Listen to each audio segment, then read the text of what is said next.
Ժասմինա ջան, եթե հեռախոս ունես, համարը կգրես նամակի մեջ, կուղարկես։ 83-ամյա Ժասմեն Պետրոսյանը Երևանի Չարբախ թաղամասում բնակվող Լենա եւ Միշա ամուսինների նամակն է ընթերցում։ Նամակի հետ նաեւ քաղցրավենիք ու աղանդեր են ուղարկել։ Այս ընտանիքի հետ բարեկամությունը ավելի քան 57 տարվա պատմություն ունի։ 26-ամյա Ժասմենան ամուսնու հետ քաջարանում էր աշխատում։ Հարևանի մոտ 2.5 տարեկան տղան եռացող մուրաբայի մեջ ընկնելով այրվածքներ էր ստացել։ Տեղի բժիշկները խորհուրդ էին տվել փոքրիկին տեղափոխել մայրաքաղաք, սակայն նրան բուժեց ու ոտքի կանգնեցրեց բուժքույր Ժասմենան։ Երեխեն հիմա արտասահմանում է, երեխաներ ունի, ինքը ծնողներից հարցնում է իմ ու Պավլուշի մասին։ Ասել է Երանի, որ կհանդիպեմ իրենց։ Տիկին Ժասմենան ուսումն ավարտելուց հետո աշխատանքի անցավ Սիսիանի ամենահեռավոր գյուղերից մեկում Բարձրավանում։ Հիշում է, ճանապարհ գրեթե չկար, գյուղ հասնելու միակ միջոցը ձին էր։ Այդ հարցում նրան օգնում էր սկեսրայրը։ Առաջնեկի բալուրը մեջքին կապած հասնում էր գյուղ եւ բուժում մարդկանց։ Երջանիկ է, որ ամբողջ Բարձրավանի ժողովրդին, Անգեղակոթի ժողովրդին, Ղափանի ժողովրդին, Հացավան Թասիկի ժողովրդին օգնել է։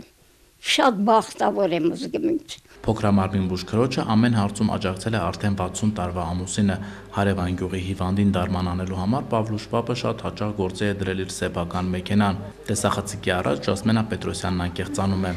Ամուսնացել եմ Հացավանի ամենախելոք տղայի հետ։ 82-ամյա Պավլուշ պապն խոստովանում է, բարի ու ծով համբերությամբ կնոջ հետ է ամուսնացել։ Ինքն աշխատել սկսել է 6 տարեկանից, երբ հայրը հայրենական մեծ պատերազմ մեկնեց եւ տան հոգսը նրա վրա ընկավ։ 42 տարեկանը միշտ եմ աշխատում։ Մեղու եմ պահում, երեխաներին մեղր եմ տալիս, միս եմ պահում, միս եմ տալիս, դաշտ եմ մշակում, հացահատիկ եմ տալիս։ Պավլուշ պապը ամեն պատեհ առիթ օգտագործում է բարձրացնելու Հացավանում առկա խնդիրները, գյուղ բերող ճանապարհները նորոգման կարիք ունեն, համայնքը գազաֆիկացված չէ։